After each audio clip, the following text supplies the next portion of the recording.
Showing us stuff from kind of like what he learned with the pros. So I mean, just technique-wise, we're going to be way ahead of the game. Has it has his energy level kind of rubbed off on everybody? Oh yeah, everything is 110%. He's never letting us slack. Everything is tempo, tempo, tempo. So I mean, he's a very live guy, and it's rubbing off on us big time. Sedrick, we had heard from Coach Banker and other coaches your name in the offseason as somebody that they kind of expect to step forward. What are your expectations for yourself, and why do you think the coaches kind of have a lot of expectations for you this spring? Honestly, I feel like I can be a big player. I know I can do it. I know my family believe in me. The coaches believe in me. It's just up to me to actually put the work in and make it happen, which I feel like they can depend on me, and I feel like I will step up this year. What's the biggest part that you think has to come for you that's maybe held you back early on? Probably just the mental aspect of the game. Big-time college football is a little different from high school. So, I mean, physically I feel like I can make it happen, but just mentally I wasn't there, which I'm trying to get there now. What would be an example of something that you felt like you didn't have down from the schematic perspective? Just being able to read an offense being able to read an offense and know where my position, what my job is to fit into that is probably the hardest thing to pick up. Okay. How difficult is it when you're so good in high school and then you kind of get humbled a little bit in the first couple of years? That's a big change. It's probably the most humbling experience I've ever had.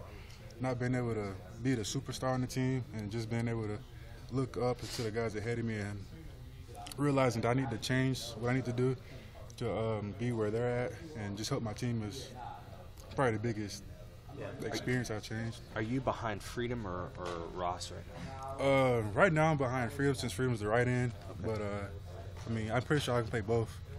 Go ahead. I'm sorry. Are there some guys that have helped you along?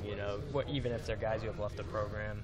I know since I've been here since my freshman year, Malik Collins, Kevin Maurice, Greg, they've all been there to help me along the way. I guess they could always see I had the potential, so they always really helped me.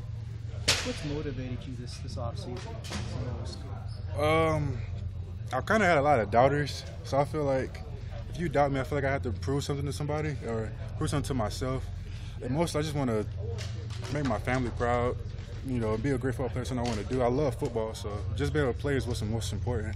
Is that kind of the whole position across the board? Is a lot of doubters with the whole defensive end spot? Yeah, I've heard. I've been reading, or my dad has told me that defensive end position has been kind of looked upon like it's somewhere that needs help. So I feel like I should be able to fill in those shoes. Who told you that? Told me what? Who told you that the defensive end position needs to be worked on? Oh no, I would read it like on different. Does that really gnaw at you though when they say Oh yeah, I mean I'm human. I play the position. I feel like I should be the one to be able to fill in. So if the job's not being done, I feel like I should be able to do it. I'm pretty sure that's how everybody feels though. This is probably an obvious question in some ways, but how important is it for you to win a starting job? That's most important, most of all. I mean, if you start, you can make the plays to help the team. So, I mean, that's number one goal right now. What do you think you've got to do to get there? Win all the mental reps so I can win the physical reps. So just show the coaches I'm able and capable to make the plays happen.